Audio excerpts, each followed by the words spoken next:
ka jugu sago in sigilen ne bɛ fɛn bɛ t'i yɛrɛ dɔn a fɔra ne ɲɛna ko cɛ bɛ cɛkɛ bɛ wa cɛna fɛnɛ bɛ e ye cɛna de wallahi ne cɛ de la ni ne ko k'e tɛ ka ne tɔɲɔ n ye nkalon tigɛ i ye n tɔɲɔ si so kɔnɔ i kɛlen don ka n nabɔ wallahi ne tɛ yafe ma k'an ta ka na n bila so kɔnɔ hali n mago i tɛ se k'o dilan n ye i kana sanu jan i kana wari jan mais i tɛ se ka n mago fɛnɛ dilan han jɔn bɛ e belebele jamujan sigilen lajɛ k'e ka jakuma tɛ ɲinɛ minɛ nin ye maloyala ko ye sa n'a fɔra kuma dɔ e de bɛ kɛ tan kuma dɔ i b'i kɛ tan nin ye kɔlɔkɔlɔ ye n'i ye si kɛ yala la i sen kan jagoya bana jugu b'i minɛ wallahi e ye ne tɔɲɔ Balakisa nin ye ka ɲi ne ma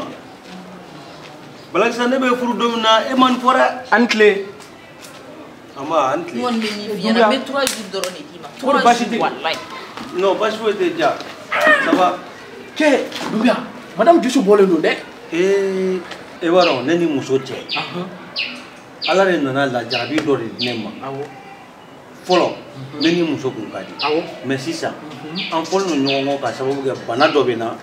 cɛ ni musoya yɔrɔ la ne tɛ fangaba sɔrɔ bilen dilan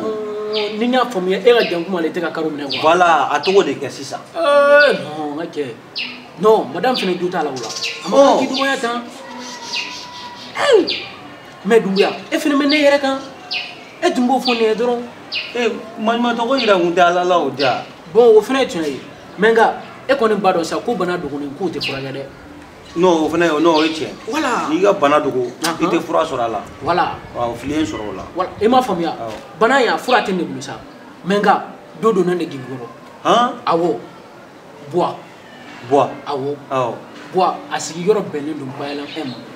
Bayɛlɛn 1 awɔ stade Mamadi Konate kɛrɛfɛ fo dɔw b'a fɔ a ma ko stade Bouvet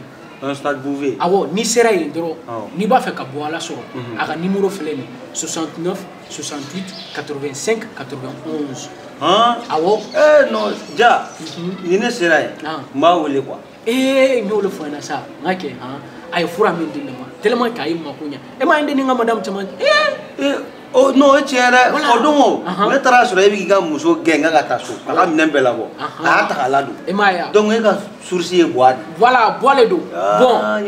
a ye fura min di yan a tɔ bɛ so n m'a faamuya n bɛ tila ka taa fura ta ka na k'a d'i ma walima an fila bɛ taa ɲɔgɔn fɛ mais nka yanni o ka kɛ fɔlɔ a bɛ bana minnu furakɛ n bɛ na olu f'u ɲɛna korosa koko zanfala kɔnɔdimi kɔnɔrɔgeli koko a kana dan ka bɔlɔ bɔ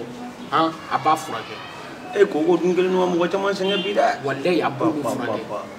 infection a bɛ ninnu bɛɛ furakɛ wa hali ni muso ka laada bɛ na ani kɔnɔdimi min bɛ na ɲɔgɔn fɛ a b'o fɛnɛ furakɛ awɔ ja